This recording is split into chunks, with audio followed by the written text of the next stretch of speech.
चैतन्य निताई सुदृढ़ विश्वास करी।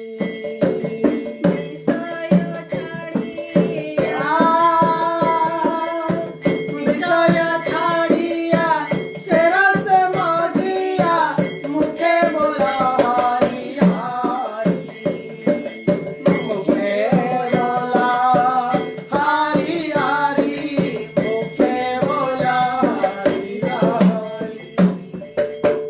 राम करुणा प्रभु तुई जन निताई गौर चंद्र। परम करुणा प्रभु तुई जन निताई गौर चंद्र। देखो रे भाई त्रिभुवने आई हे मन दयाल दाता। देखो रे भाई त्रिभुवने नाही ये मन दयाल दाता। पशु पक्षी झूरे पशु पक्षी झूरे पाषाण भितरे शुणे जार गुण गाथा। शुणे जार गुण गाथा। शुणे जार गुण गाथा। परम करुणा प्रभु तुई जन निताई गौर चंद्र। संसारे मजिया रहिले परिया पदे नाही लो आशा। संसारे मजिया रहिलो पड़िया से पदे नाई लो आशा। अपना कर्म आपन करम मुझे समान कहे लोचन दास। कहे लोचन दास। कहे लोचन दास। परम करुणा प्रभु दुई जन निताई गौर चंद्र। परम करुणा प्रभु दुई जन निताई गौर चंद्र। हरे कृष्ण कृष्ण कृष्ण हरे हरे। हरे राम राम राम हरे हरे। हरे कृष्ण कृष्ण कृष्ण हरे हरे। हरे राम राम राम हरे हरे। हरे कृष्ण कृष्ण कृष्ण हरे हरे। हरे राम राम राम हरे हरे। हरे कृष्ण कृष्ण कृष्ण हरे हरे। हरे राम राम हरे हरे। श्री नित्यानंद गौरांग महाप्रभु की जय। श्रीमद् भगवत गीता की जय। श्री श्री राधा मदन मोहन भगवान की जय। समवेत वैष्णव भक्त वृंद की जय। श्री श्री गुरु गौरांग जयते श्रील प्रभुपाद की जय। निताय गौर प्रेमानंदे हरि हरि बोल। हरे कृष्णा। बहुत बहुत धन्यवाद। सभी भक्तों के चरण में अशेष अशेष प्रणाम। तो आज एक महान वैष्णव के आविर्भाव दिवस है ना, लोचन दास ठाकुर के तिरुभाव दिवस। सो आज ये भजन को जो ये सुंदर भजन हमने गाया, ये भजन के जो कंपाइलर है तो श्री लोचन दास ठाकुर।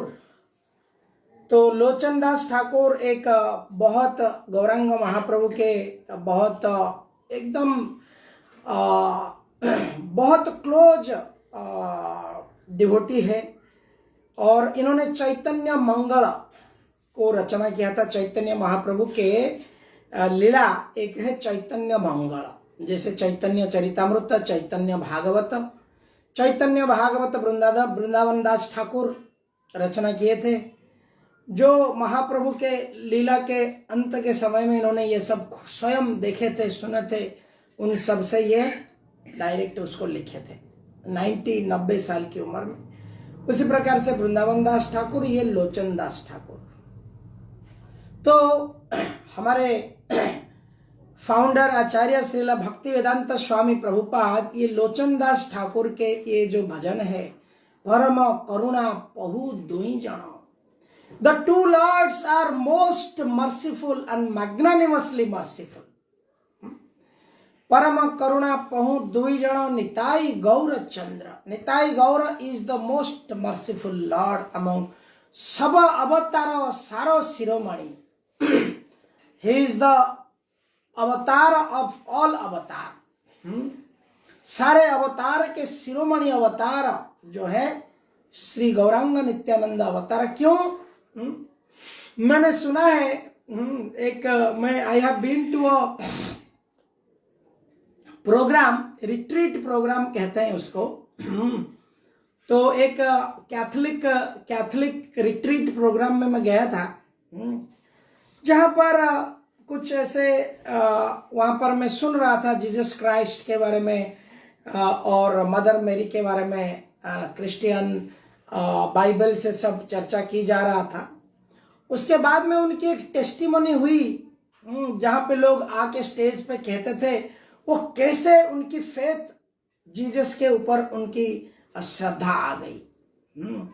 तो उसमें एक शर्मा, मिस्टर शर्मा करके थे, हिंदू व्यक्ति, परंतु वो क्रिश्चियन बन चुके थे, और वो कहते थे वहां पर कि मैं क्यों, मेरा श्रद्धा हिंदू धर्म में नहीं रहा, क्योंकि हिंदू देवी देवता हर कोई एक एक अस्त्र पकड़ा है, एक एक अस्त्र पकड़ा है, कोई त्रिशूल पकड़ा है, तो कोई ये कुराड़ी पकड़ा है, कोई हल पकड़ा है, ऐसे ऐसे कुछ ना कुछ मारने वाले अस्त्र पकड़े हैं।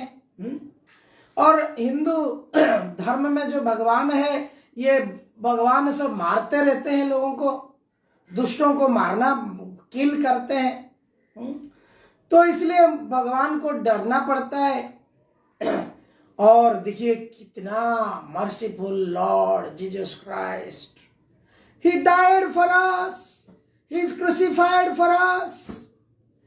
शैतान लोगों ने उनको क्रसबद्ध करके क्रूसिफाई कर दिया, परंतु उन्होंने स्वीकार किया। कितना करुणा अवतार है, कितना करुणामय है ईसा मसीह।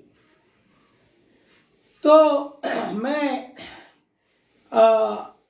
इसको देखा कि अपूर्ण ज्ञान के वजह से प्रथा परंपरा सो कॉल्ड तथाकथित अगर हिंदू बनेंगे तो आपको फिर ऐसा ही धर्मांतरीकरण किया जाएगा, ऐसा ही आपको ही थोड़ा कुछ बोलेंगे कि हिंदू भगवान मार देते हैं, देखो हमारे भगवान तो खुद तो मर जाते हैं जीव के लिए।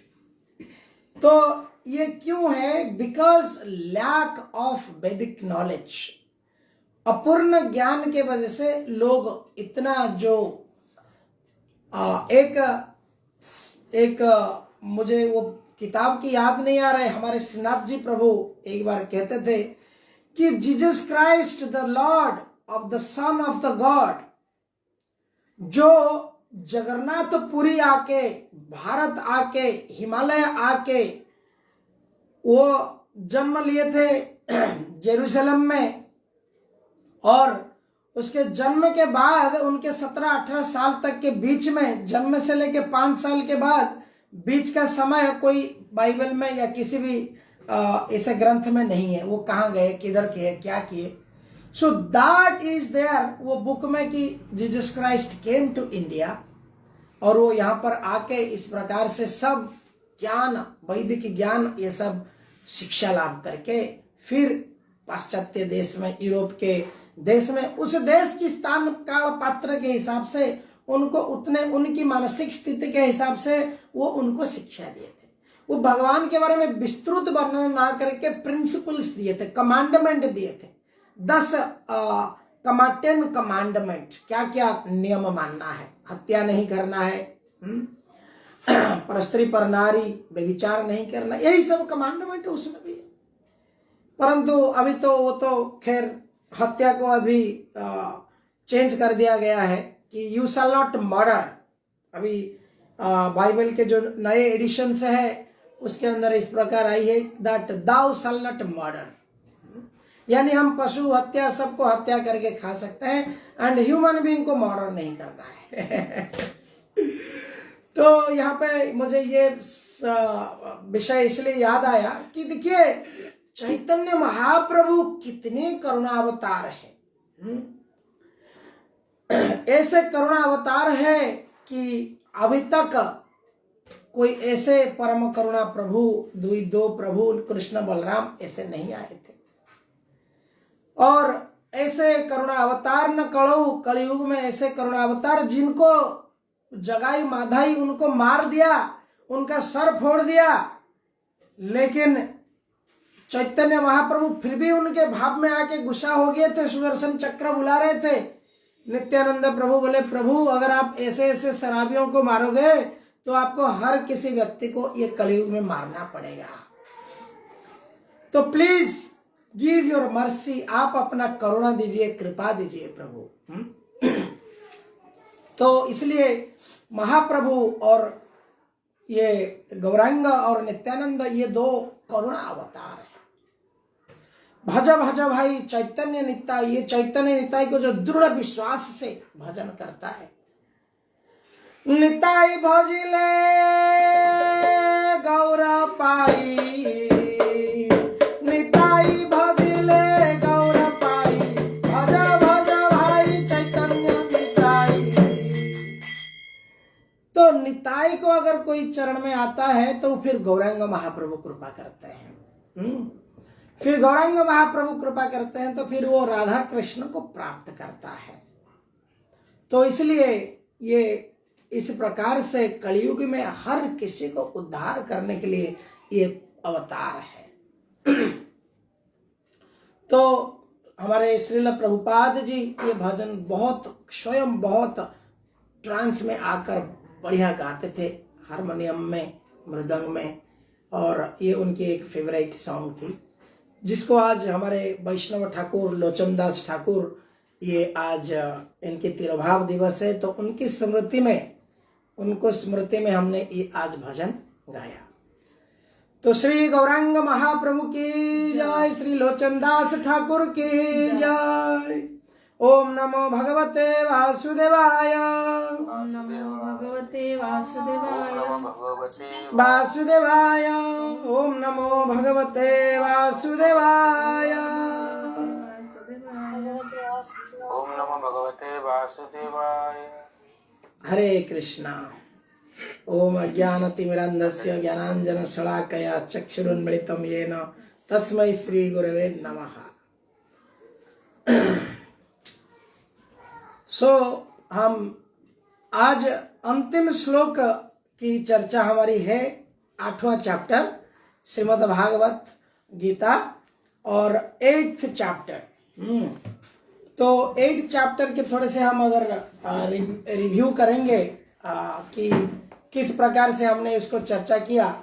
कल का अगर हम देखते हैं तो हम इसके जो श्लोक संख्या 24 से लेकर के श्लोक संख्या 23 से लेकर के श्लोक संख्या 28, ये इसकी 5th पार्ट है। अगर ये भगवत गीता के चैप्टर को अगर हम इसलिए मैं इसको विभाजन करके आपको बताता हूँ कि हमारी पकड़ में आएगा, ये हमको याद रहेगा अच्छी तरह से। कैसे भगवान श्री कृष्ण अर्जुन को ये भगवत गीता जब कहते हैं तो ऐसा नहीं कि भगवान ने ये चैप्टर बनाया था, अर्जुन मैं अभी चैप्टर 1:8 कह रहा हूं। भगवान ने कंटिन्यू कहते गए, परंतु उसके बाद हमारी सुविधा के लिए इसको गुरु आचार्यों ने क्या किया है, चैप्टर वाइज इसको किया है ताकि हम इसको अच्छे से समझ पाए, श्लोका नंबर याद रख पाए। तो ये चैप्टर को ऐसे ब्रेक डाउन, ये श्लोका को हमारे और आचार्यों ने इसको किया है, जैसे अलग अलग सेक्शन मैंने बताया, सेक्शन 1 to सेक्शन 8। ये हमें अच्छी तरह से याद रखना है ताकि हम श्लोका को भी याद रख सकते हैं। Section 1 to section 8 Krishna Arjun के प्रश्न का उत्तर देते हैं। ये चैप्टर में अर्जुन प्रश्न नहीं पूछते हैं। नहीं, अर्जुन पूछते हैं, 2 प्रश्न पूछते हैं, श्लोका 1 और श्लोका 2। उसके बाद अर्जुन कंटिन्यू 28 नंबर श्लोका तक आंसर देते रहते हैं। तो जहां पे अर्जुन पूछे थे पहला श्लोक में अधिभूत ब्रह्म, अधिभूत अधिदैव अधिजज्ञ, ये सब क्या है, इस प्रकार से हमने पहला सेक्शन को देखा। दूसरा सेक्शन में हमने देखा कि भगवान कृष्ण को कैसे मृत्यु समय में, प्रयाण काल, मृत्यु समय में कैसे भगवान कृष्ण को याद करना है, क्योंकि ये अर्जुन के क्वेश्चन नंबर 2 था ये चैप्टर में। तो उनकी सेकंड क्वेश्चन था कि मृत्यु समय में प्रभु आपको कैसे याद कर सकते हैं। सो यहाँ पर देखते हैं कि अर्जुन को भगवान यहाँ पे कैसे मृत्यु के समय में याद करना है बताते हैं।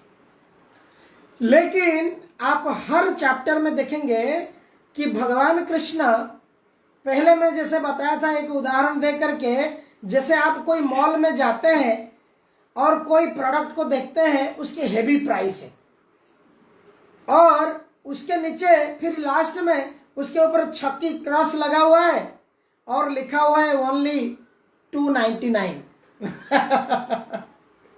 तो इस प्रकार से अर्जुन पहले 3-4 श्लोक को देते हैं, वो श्लोक इज टू हैवी, वो करना संभव नहीं है।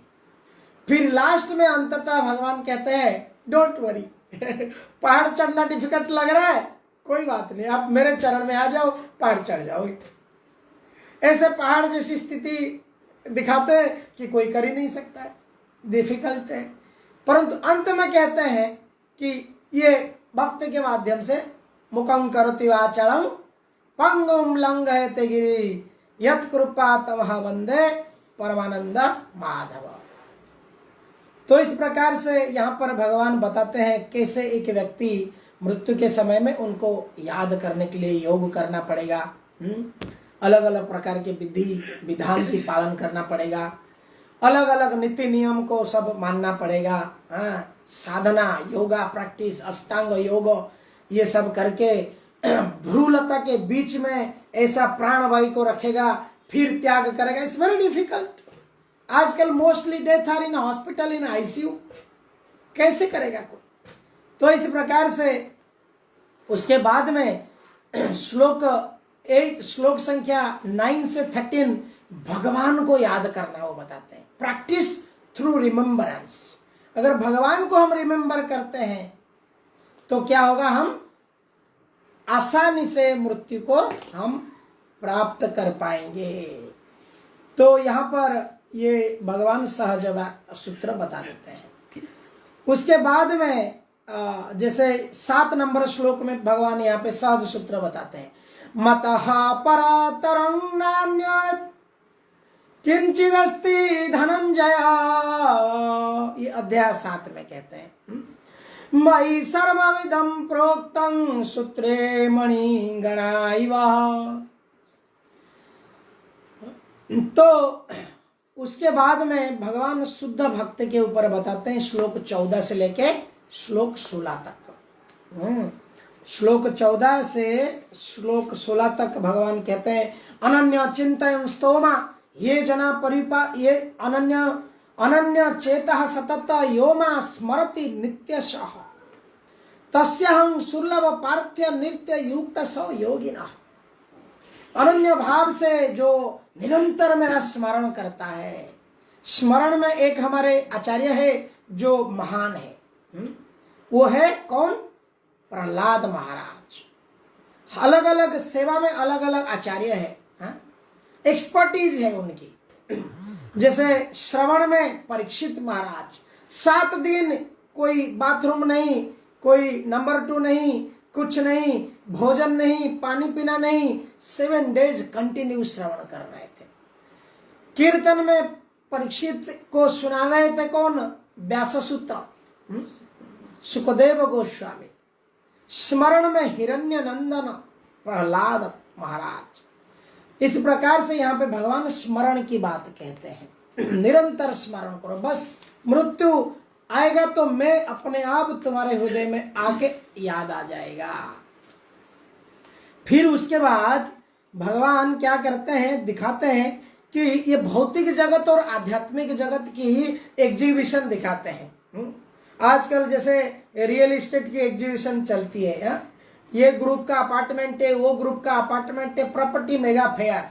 तो भगवान यहाँ पर 2 प्रॉपर्टी दिखाते हैं। एक प्रॉपर्टी है जिसकी विनाश नहीं होने वाली है, एक बार फ्लैट बुक कर लिया तो अनंत काल तक वो फ्लैट में आप रहो। और दूसरी प्रॉपर्टी है आप हर साल एग्रीमेंट करके 11 महीने के बाद एग्रीमेंट चेंज करो और हांडी कढ़ाई चूल्हा पकड़ के बदलते रहो। तो ये भगवान ये 2 प्रॉपर्टी की एग्जीबिशन दिखाई, स्पिरिचुअल वर्ल्ड, मटेरियल वर्ल्ड। बोले दोनों मेरी प्रॉपर्टी है और जीव सारे मेरे हैं, लेकिन जैसे इच्छा है उनको वो प्रॉपर्टी मिलता है। जो आध्यात्मिक प्रॉपर्टी को इच्छा करता है वो आध्यात्मिक प्रॉपर्टी को प्राप्त करता है। जो भौतिक प्रॉपर्टी में भोग करना चाहता है अहं मम इति समझ के, वो भौतिक प्रॉपर्टी में रहता है। Slaughtering in the street, poor son of A rich father. तो प्रभुपाद कहते थे कि if the father is rich, अगर पिता परम क्या है, सड़ा ऐश्वर्यपूर्ण है, तो why the son is suffering here in this material world? तो इस प्रकार से हम देखते हैं रियली हम लोग सफरिंग कर रहे हैं, कष्ट भोग रहे हैं, नाना योनि फेरे, अनेक अनेक योनि में जन्म ले रहे हैं। तो इस प्रकार से प्रॉपर्टी एग्जीबिशन यानी कंपैरिजन ऑफ मटेरियल वर्ल्ड, भौतिक जगत और आध्यात्मिक जगत की तुलनात्मक व्याख्या भगवान ने किया। उसके बाद में जो सेक्शन है यहाँ पर भगवान बताते हैं कि कैसे ये जो आध्यात्मिक जगत है, श्लोक संख्या 23 से भक्ति जो है, शुद्ध भक्ति जो है, दैट इज द सुप्रीम। सारे एक्टिविटी से लव, अगर हम देखते हैं स्पिरिचुअल छोड़िए, ये भौतिक सो कॉल्ड पोएट, फिलोसोफर और ये कहते हैं कि they also says that love is everything, that is love is the highest. William Shakespeare, ऐसे कई दार्शनिक है, कई पोएट है जो इसको ये भी जानते हैं कि love, there is nothing beyond love. But वो जो प्रेम है, वो प्रेम की जो परिभाषा है, ये भागवत गीता में, श्रीमद् भागवत में, श्री चैतन्य चरितामृत में, वेद आदि पुराण में ये प्रेम की संज्ञा डिफिकल्ट दिया गया है। यद्यपि कहा जाता है कि प्रेम क्या है, निस्वार्थ है, लेकिन भौतिक संसारी लोग नहीं जानते हैं निस्वार्थ प्रेम करना। स्वार्थ आ ही जाता है क्योंकि ये आकर्षण है, परंतु जब कोई निस्वार्थ, वास्तविक निस्वार्थ प्रेम करने लगता है, जब वह भगवत भक्ति में आता है। और भगवत भक्ति में भी एक व्यक्ति तुरंत निस्वार्थ प्रेम में नहीं आता है, वो पहले किसी न किसी भाव से आता है। कोई काम भाव से कृष्ण से जुड़ता है, जिसे गोप्या कामात, गोपियों ने उनकी कृष्ण को भोग करने की मन में तृप्ति थी, तो उन्होंने ऐसी उनको मिला अपॉर्चुनिटी जहां पे भगवान के साथ उन्होंने लीलाएं रच लिया। कंसा भयात कंस भय से कंस भगवान को संबंध जोड़ लिया। तो इस प्रकार से द्वेष करके शिशुपाल ने भगवान से संबंध जोड़ लिया। अलग अलग प्रकार से यद्यपि संबंध जोड़ते हैं, परंतु ये भगवान को प्राप्त करते हैं। परंतु हमें ऐसे द्वेष करने से, भय करके इस प्रकार से जोड़ना नहीं है। हमारी कलयुग की स्वभाव है, हम ज्यादा से ज्यादा थोड़ा लोभ से, थोड़ा कामना की इच्छा से हम भगवान के पास आएंगे, प्रभु कुछ कर लो, कुछ मांग ले। परंतु वो भी भगवान कहते हैं चलेगा। पहले शुरुआत में जब कोई आता है वो सारे चीज धुल जाता है। ध्रुव महाराज भागवतम में उदाहरण है। बालक ध्रुव इच्छा किया कि मेरा पिता मुझे अपने गोद में नहीं बिठा रहे, मैं अब दिखाऊंगा। मुझे बोले हैं मेरे माता ने कि मैं भगवान विष्णु को प्रार्थना करूंगा तो मैं फिर गोद में बैठूंगा, अब मैं जाता हूं। अपने माता सुनीति को पूछा और निकल गए जंगल में। परंतु जब उन्होंने साधना करके भगवान के पास पहुंच गए, कामना की इच्छा से तो गए थे, लेकिन शुद्ध भक्ति उनके हृदय में जागृत हो गया। भगवान ने अंततः भगवान ने बोले, हे ध्रुव मांगो तुम, क्या इच्छा है तुम्हारा। भगवान तो जानते हैं अंतर्यामी, कुछ इच्छा करके आया है। परंतु भगवान मांगने पर ध्रुव भगवान के दर्शन मात्रे उसकी सारे भौतिक इच्छा तुच्छ भोग, उनको लगा कि प्रभु मैं कांच का टुकड़ा मांगने आया था और मैं डायमंड मिला मुझे, डायमंड। तो इस प्रकार से शुद्ध भक्ति, ये जो आखिर के 24 से 28 ये 4 श्लोक, कैसे शुद्ध भक्ति सुप्रीम है। पहले 3 श्लोक उन्होंने क्या बताया, पहला 3 श्लोक में उन्होंने देवी देवताओं के बारे में बताया और पहले 3 श्लोकों में उन्होंने बताया कि कैसे सारे समय में एक व्यक्ति को योग करना चाहिए और कैसे एक व्यक्ति किस प्रकार से चंद्र मास में कृष्ण पक्ष में मृत्यु वरण करेगा तो उसकी कैसे प्राप्ति होगी, स्वर्ग प्राप्ति होगी, क्या होगी। इस प्रकार से अभी आखिर श्लोक को हम पाठ करेंगे, श्लोक संख्या 28। तो इसकी परपोट बड़ी लंबी है तो हम इसको 2 भाग से पढ़ेंगे। पढ़िए, आप पढ़िए प्रतिमा जी, श्लोक पढ़िए।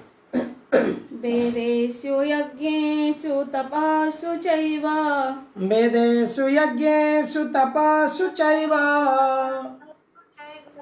दानेषु यत् पुण्यफलं प्रदिष्टम्, दानेषु यत् पुण्यफलं प्रदिष्टम्, अत्येति तत्सर्वम् इदं विदित्वा, अत्येति तत्सर्वमिदं विदित्वा,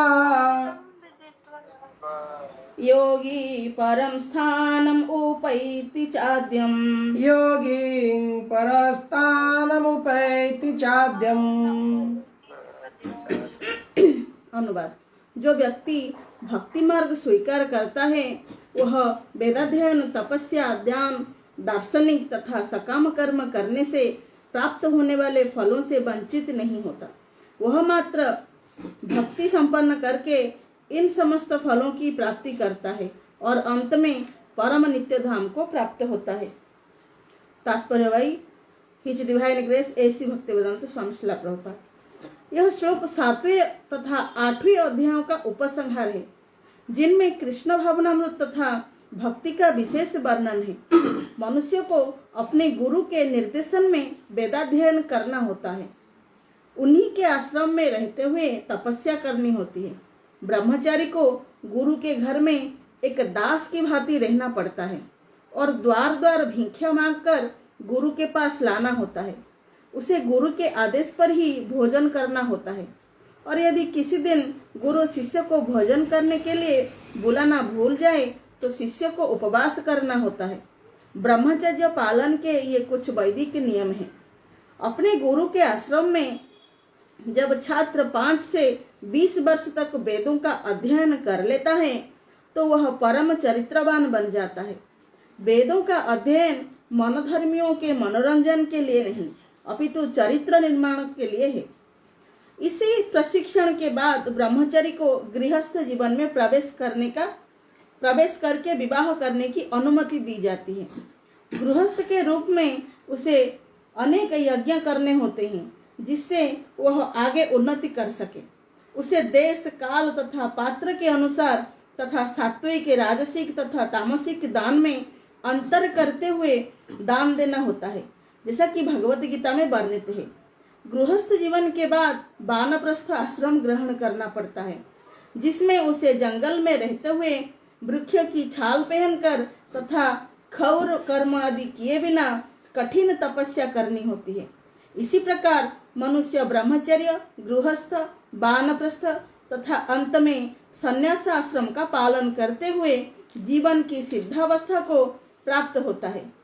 तब इनमें से कुछ स्वर्गलोक को जाते हैं और यदि वो और अधिक उन्नति करते हैं तो अधिक उच्च लोकों को या तो निर्विशेष ब्रह्म ज्योति को या वैकुंठ लोक या कृष्ण लोक को जाते हैं। वैदिक ग्रंथों में इसी मार्ग की रूपरेखा प्राप्त होती है, किंतु कृष्ण भावनामृत की विशेषता यह है कि मनुष्य एक ही झटके में भक्ति करने के कारण मनुष्य जीवन के विभिन्न आश्रमों के अनुष्ठानों को पार कर जाता है।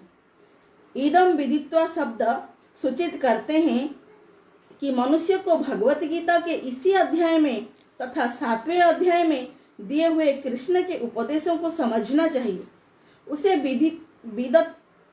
विदत्ता या मनोधर्म से इन दोनों अध्यायों को समझने का प्रयास नहीं करना चाहिए, अपितु भक्तों की संगति से श्रवण करके समझना चाहिए।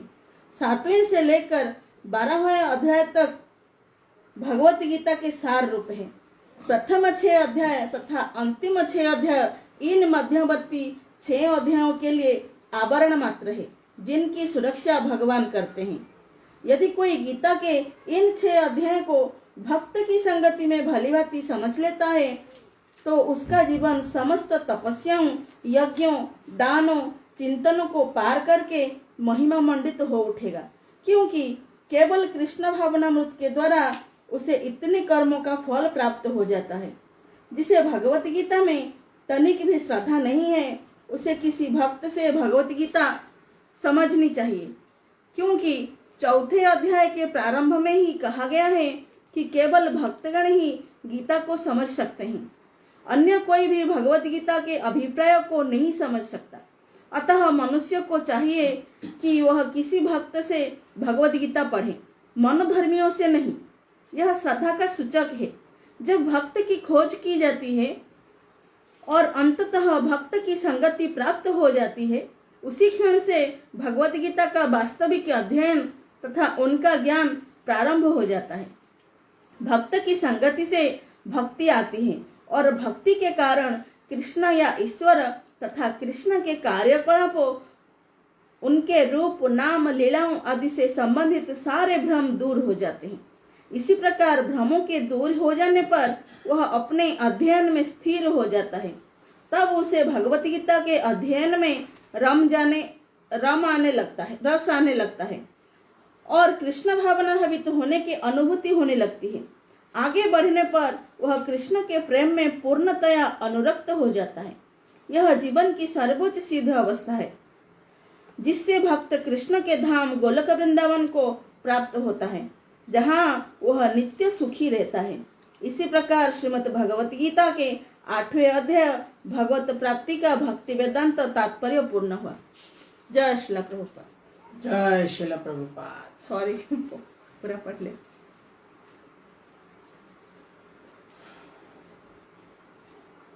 हरे कृष्णा कृष्ण कृष्ण हरे हरे, हरे राम राम राम हरे हरे।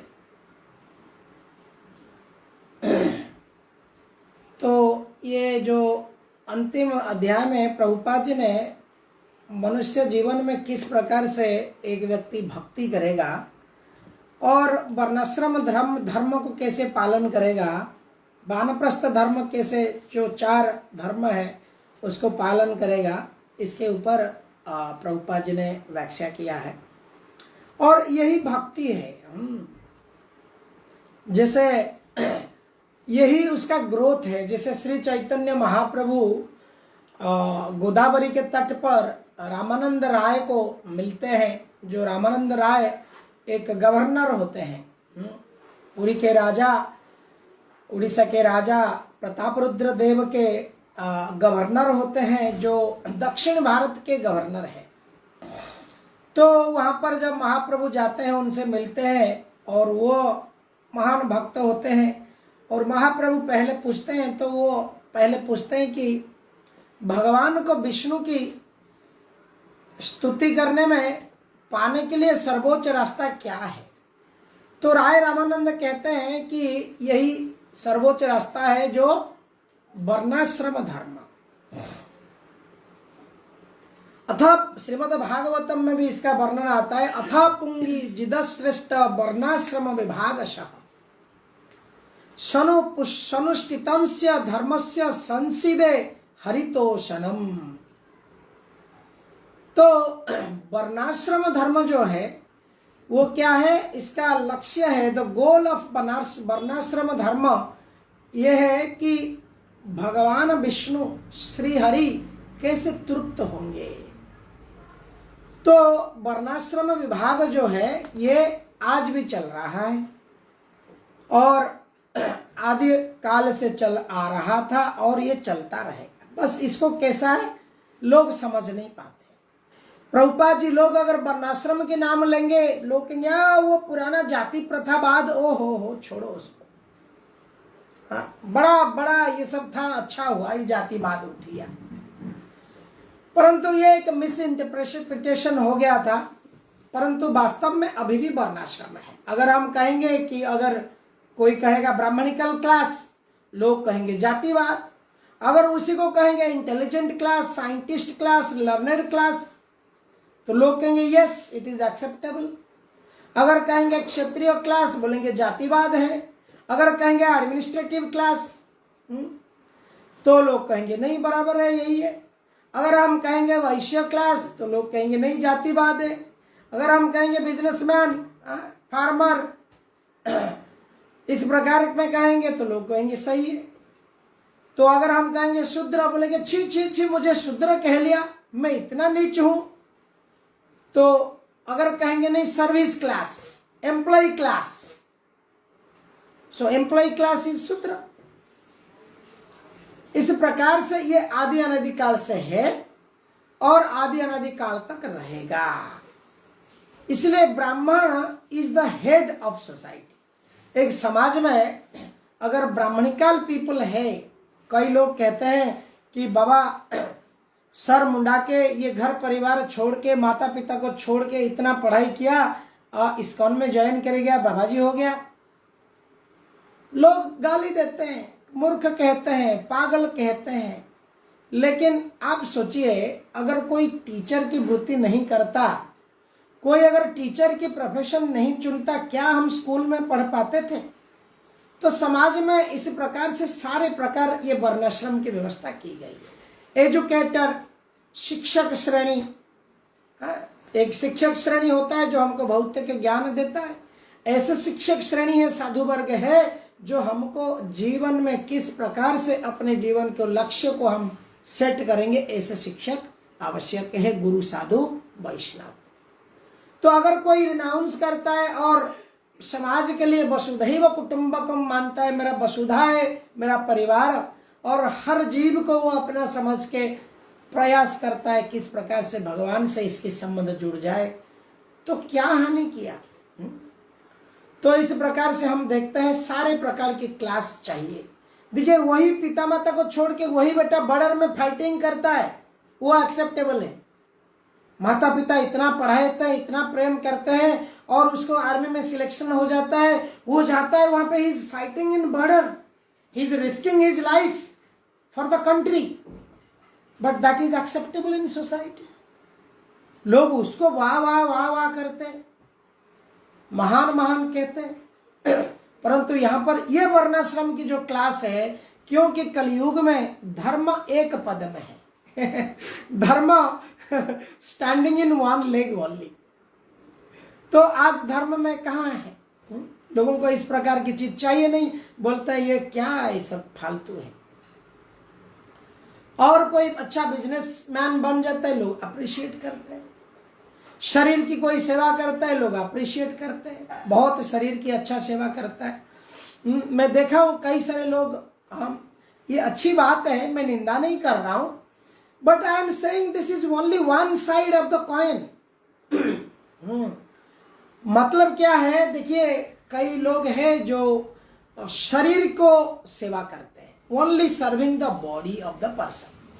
कैंसर पेशेंट की सेवा करते हैं, और कई अलग अलग प्रकार के पेशेंट को अस्पताल में अलग अलग प्रकार के पैसा देना, खाना खिलाना, कपड़ा देना, शरीर की सेवा में वो समझते हैं यही परम धर्म है। ऐसा कोई कर देता है, फेसबुक में धमाल होता है, लोग लाइक करते हैं, वाह वाह बोलते हैं, परंतु कोई भगवत कथा कहता है, मनुष्य जीवन का लक्ष्य कहता है, रियलिटी ऑफ द लाइफ कहता है, वेरी फ्यू पीपल अप्रिशिएट, बहुत कम लोग उसको अप्रिशिएट करते हैं, क्योंकि इस समाज में उसकी महानता आज के जमाने में लोगों को समझ नहीं आ रहा है।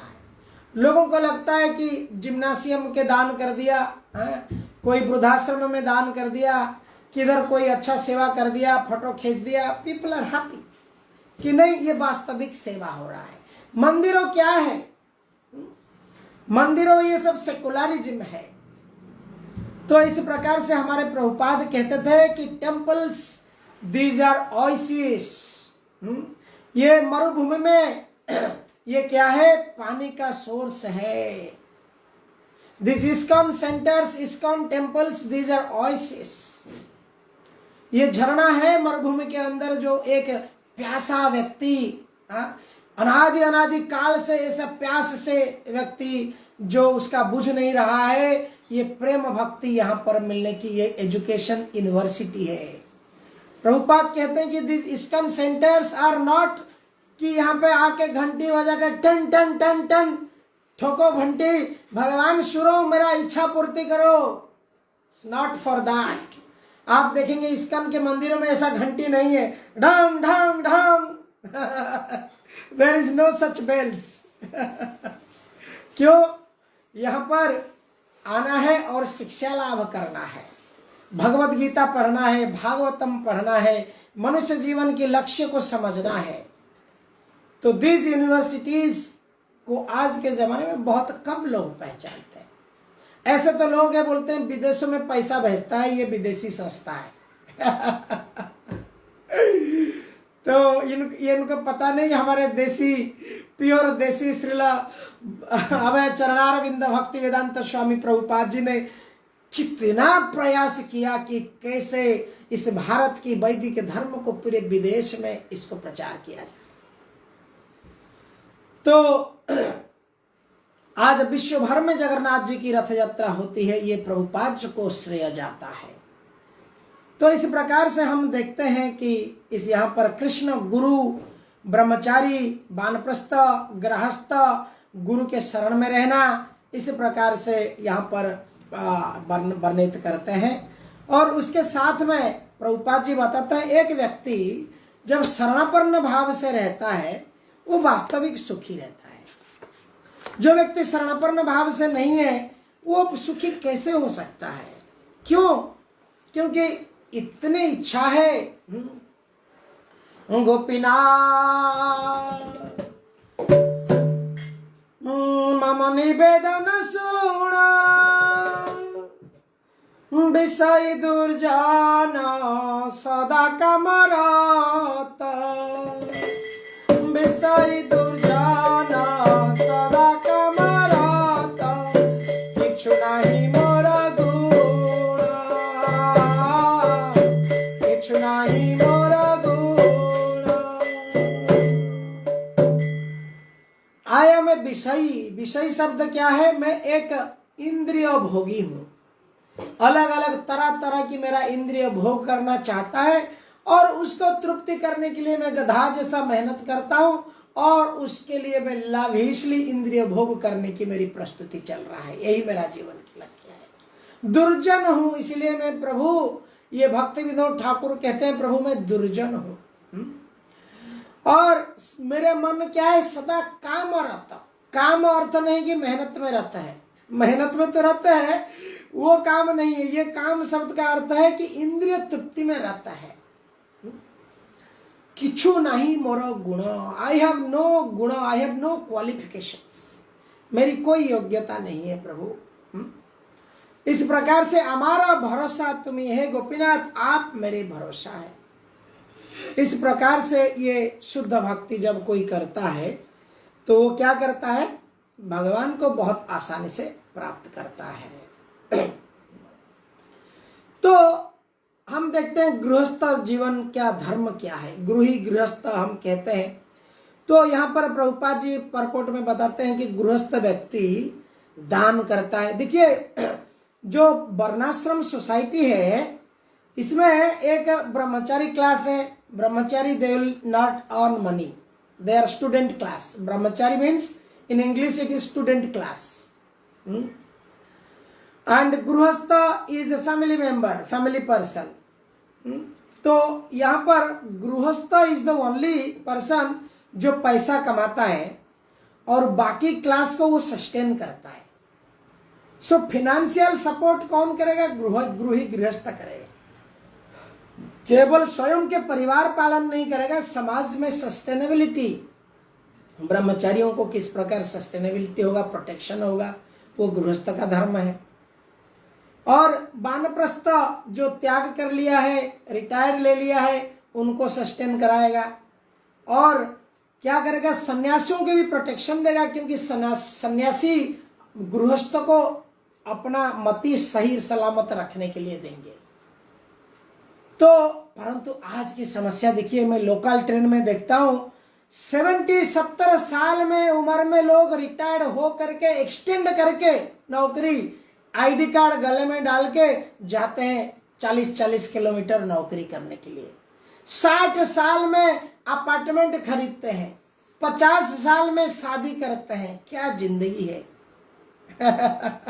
51 की वयस में एक व्यक्ति वानप्रस्थ 51 होना चाहिए, परंतु 51 में व्यक्ति अपार्टमेंट खरीद रहा है और 20 साल का कर्जा उसके सर के ऊपर डाल रहा है। तो ये बड़ा दुर्दशा है इस परंतु वर्तमान की समाज की स्थिति के हिसाब से। हम देखें कब भक्ति करेगा व्यक्ति। प्रथमे अर्जिता विद्यां, द्वितीय अर्जिता धनम, तृतीय अर्जिता धनम, चतुर्थे किंग करिष्यसि। प्रथम अवस्था मनुष्य की जो है स्टूडेंट लाइफ में विद्या अध्ययन करना चाहिए, फुल ऑफ नॉलेज। सेकंड में जब घर गृहस्थी होती है उसको धन उपार्जन करना चाहिए। और तृतीय थर्ड स्टेज में 50-51 के बाद वो अपने रिटायरमेंट प्लान करके भक्ति भाव में रहकर भगवान की सेवा करके संसार में बाकी लोगों को कैसे हम भक्ति में प्रचार करें, लोगों की वास्तविक सेवा करें। केवल शरीर को नहीं, उसकी आत्मा को प्रेम करें, आत्मा को भगवान से मिला दे। इस प्रकार से चतुर्थ अवस्था में कुछ करने को छोड़ने का ही नहीं है। चतुर्थ किंग करिष्यसि, क्या कर सकते हैं चतुर्थ अवस्था को, अंग अंग गलितम, पूरा अंग गल जाएगा।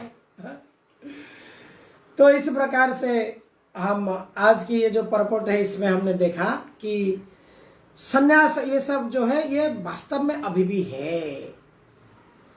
तो इसलिए भगवान कृष्ण अंततः यहाँ पे कह रहे हैं यज्ञ दान तपः, ये सब आगे 17 अध्याय में भी आता है। यज्ञ दान तपश्चैव न त्याजेत। एक व्यक्ति को यज्ञ दान तप ये सब को त्याग नहीं करना चाहिए, ये सब को अपने जीवन का एक बड़ा हिस्सा बनाना चाहिए। कलयुग में यज्ञ क्या है, कलयुग का यज्ञ है संकीर्तन यज्ञ, हरिनाम यज्ञ। और दान, एक व्यक्ति 3 प्रकार के दान कर सकता है। उत्तम श्रेणी की दान है, एक व्यक्ति सोच समझ करके दान देना चाहिए।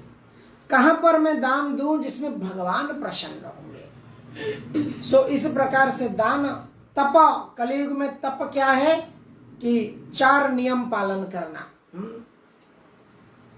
और फैमिली के अंदर सब कुछ सहन करना, तृणादपि सुनिचेन तरुरवा सही सुनना, tolerate like a tree and humble like a blade of grass. ये तपस्या है कलयुग में। तो ऐसे हम नम्र बनेंगे घास जैसा, और वृक्ष जैसे सहिष्णुता बनेगा, यही हमारी तपस्या है। तो इस प्रकार से हम देखते हैं कि कैसे हमारे मन को हम क्या करेंगे, भगवान के चरण में हम डाल सकते हैं। इसलिए हमें भगवान के चरण में प्रार्थना करना बहुत आवश्यक है। तो इसलिए बहुत सुंदर भजन है। भज रे अमर मन अति मंदा, भज रे अमर मन अति मंदा, भज वृंदावन राधा कृष्ण चरण अरविंद, वृंदावन राधा कृष्ण चरण अरविंद, भज रे अमर मन अति मंदा, अमर मन अति मंदा, भजन बिना गति नहीं रे, भजन बिना गति नहीं रे, कृष्ण प्रेम जदि चाहो रे, कृष्ण प्रेम जदि चाहो रे। क्यों भजन करना है? क्योंकि हमारा मन, माई माइंड इज डटी, मेरा मन मंद है, भगवान पे नहीं लगता, इसलिए भगवान पे भजन करना। और वृंदावन में राधा कृष्ण चरणारविंद में भजन करना है। जी, अगर कोई किसी को कृष्ण प्रेम चाहिए तो इस प्रकार से व्यक्ति को भजन करना चाहिए। आज के लिए आज की कथा भी थोड़ा लंबा हो गया। श्री चैतन्य चरितमृत में भी आदि लीला में वर्णन आता है, कृष्ण एक सर्वाश्रय कृष्ण सर्वधाम, कृष्णेर शरीरे सर्व विश्वेर विश्राम। जब पूरा विश्व ब्रह्मांड कृष्ण के शरीर में विश्राम करता है, कृष्ण सर्व आश्रय है, तो कृष्ण का ही भजन करना है। तो कृष्ण माता, कृष्ण पिता, कृष्ण धन प्राण, कृष्णेर संसार करी छाड़ी अनाचार। तो इस प्रकार से आज की इस अष्टम अध्याय की हमने कंप्लीट किया। तो पूरी अष्टम अध्याय की हमने एक बार रिव्यू भी किया, संक्षेप में हमने उसकी चर्चा किया, कौन सा श्लोक में किस प्रकार वर्णन है। और कल से हम नवम अध्याय को शुरू करेंगे। नवम अध्याय जो है, मैं just I will give a hint, it is very excitement chapter, super excitement chapter. ये जो चैप्टर है ये गुह्यतर ज्ञान है, और नवम अध्याय जो गुह्यतम ज्ञान है, द मोस्ट कॉन्फिडेंशियल नॉलेज। मैं चाहूंगा एवरी सिंगल पर्सन, हर कोई व्यक्ति ये 9th चैप्टर के एक भी श्लोक को मिस नहीं करना चाहिए, क्योंकि ये सुप्रीमली कॉन्फिडेंशियल नॉलेज है। भगवान कृष्ण देखिए 18 और 1 के बीच में कौन आता है? 9 आता है। 1 से 18 के बीच में कौन है? 9। तो 9 जो सेंटर है, ये सेंटर में भगवान ने यहाँ पे एकदम द मोस्ट रिलीसेबल नॉलेज, जो व्यक्ति के जीवन में बहुत काम आने वाला है, ऐसा ज्ञान उसको कहा है। तो आने वाले जो 10-12 क्लास रहेगा, तो I request everybody to attend and invite more people also. अगर कोई आप जान पहचान में किसको बुलाना चाहते हैं, क्योंकि 9th चैप्टर जो समझ जाएगा वो मोस्टली भगवत गीता के प्रति उसकी रुचि आ जाएगी, वो उसकी भगवत गीता को देखने की नजरिया बदल जाएगी, और वो भगवत गीता उसको शुद्धिकरण कर देगा। मलिनम पोषणम जल स्नान दिने, मलिनम पोषणम पुंसम जल स्नान दिने दिने। तो अगर एक दिन हम पानी में स्नान करते हैं मल को धोने के लिए, लेकिन गीता की स्नान ऐसा है, एक व्यक्ति उसमें डुबकी लगाते रहेगा, एक बार उसको समझ जाएगा 9th चैप्टर को। बहुत बहुत धन्यवाद। हरे कृष्ण कृष्ण कृष्ण हरे हरे, हरे राम राम